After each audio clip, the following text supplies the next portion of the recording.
दोस्तों, क्या आप जानते हैं इस बार भारत सरकार मुस्लिम मुक्त हो चुकी है। जी हाँ, आप हैरान हो गए होंगे, लेकिन आजादी के बाद पहली बार ऐसा हुआ है सिंस 1947 से। अब तक पहली बार ऐसा हुआ है कि कोई सरकार बनी हो और उसमें मंत्री जो है, केंद्रीय मंत्री, कोई भी नहीं मुस्लिम चेहरा हो। जी हाँ, जहां पर 20 करोड़ से ज्यादा आबादी मुसलमान की हो और वहां पर भारत सरकार में उनका प्रतिनिधित्व करने के लिए कोई भी मंत्री ना हो।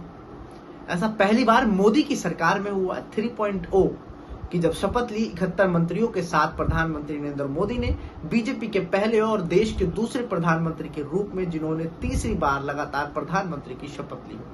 और उसकी जब मंत्री लिस्ट देखी गई तो वहां पर कोई भी मुस्लिम चेहरा नहीं था। लेकिन आप ये ना सोचिए कि मोदी ने ऐसा पहली बार हुआ है, पहले कभी क्या मंत्री नहीं बनाए।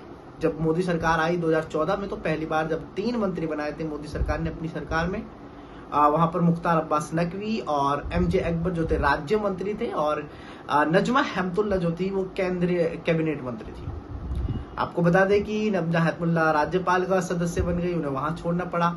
एमजे अकबर जो है मीटो अभियान में फंस गए, उसके बाद उन्हें इस्तीफा देना पड़ा। जब एकमात्र मंत्री रहे मुख्तार अब्बास नकवी, वो 2019 में फिर से कैबिनेट मंत्री उनमें जगह दी गई, लेकिन 2022 में राज्यसभा की उनकी सदस्यता खत्म हुई। उसके बाद उन्हें कैबिनेट मिनिस्टर से इस्तीफा देना पड़ा और दोबारा उन्हें राज्यसभा से सांसद नहीं चुना गया, जिसके चलते उन्हें कैबिनेट मिनिस्टर से हाथ धोना पड़ा। 2022 के बाद से अभी तक सरकार में कोई मुस्लिम चेहरा जो था, जो मुस्लिम प्रतिनिधित्व कर सके, वो मिनिस्टर नहीं था। और 2024 में अब एक भी नेता, जो मुस्लिम नेता हो, जो मुस्लिम आबादी की प्रतिनिधित्व करता हो, ऐसा भारत सरकार में एक भी नहीं है। और ऐसा पहली बार आजादी के बाद हुआ है।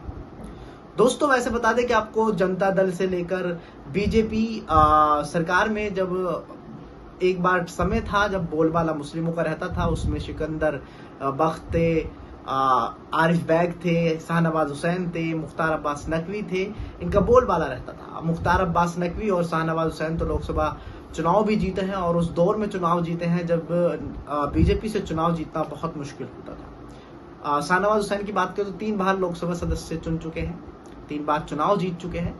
लेकिन अटल बिहारी वाजपेयी की सरकार में बात करें तो आरिफ बैग हो, मुख्तार अब्बास नकवी हो, शाहनवाज हुसैन हो, एक मंत्री रहते थे, इनका बोलबाला रहता था, मुस्लिमों का प्रतिनिधित्व करते थे।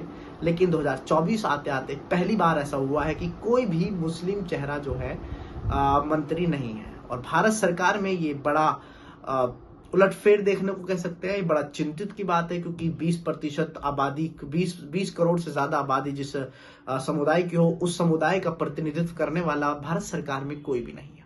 अब इसके पीछे राजनीतिकारों का कहना है कि इसके पीछे कई वजह है कि बीजेपी को कोई मुस्लिम वोट नहीं देते हैं, ज्यादा वोट नहीं है, इसलिए वोट चाहिए भी नहीं, इसलिए मोदी सरकार में इस बार मंत्री पद नहीं दिया गया है। राजनीतिकारों का कहना है कि बीजेपी ने अपना मुंह मोड़ लिया है। मोदी जी ने कोशिश की थी कि मुसलमान भी हमें वोट देंगे तो हम उन्हें प्रतिनिधित्व करने का मौका देंगे, लेकिन 2014 से 2024 के चुनाव तक देखे तो मुस्लिम वोट का जो है घाटा होता चला गया है। मुस्लिम वोट बीजेपी की तरफ नहीं आए हैं। लेकिन ये चिंता की बात है, हैरानी की बात यह है कि भारत में मुस्लिम मुक्त जरूर हो चुका है, जहां भारत सरकार में एक भी मुस्लिम चेहरा मंत्री के रूप में आपको अब नहीं दिखाई देगा। दोस्तों, इस बारे में आपका क्या सोचना है? 1947 के बाद पहली बार जब ऐसा हुआ है, इस बारे में आपका क्या ख्याल है? इतनी बड़ी आबादी का प्रतिनिधित्व करने के लिए भारत सरकार में एक भी चेहरा ना हो, एक भी आवाज उठाने के लिए, काम करने के लिए ना हो, इस बारे में आपका क्या ख्याल है? हमें कमेंट बॉक्स में जरूर बताएं और ऐसी खबरों के लिए हमारे साथ बने रहें और देखते रहें द मीडिया माइक। धन्यवाद।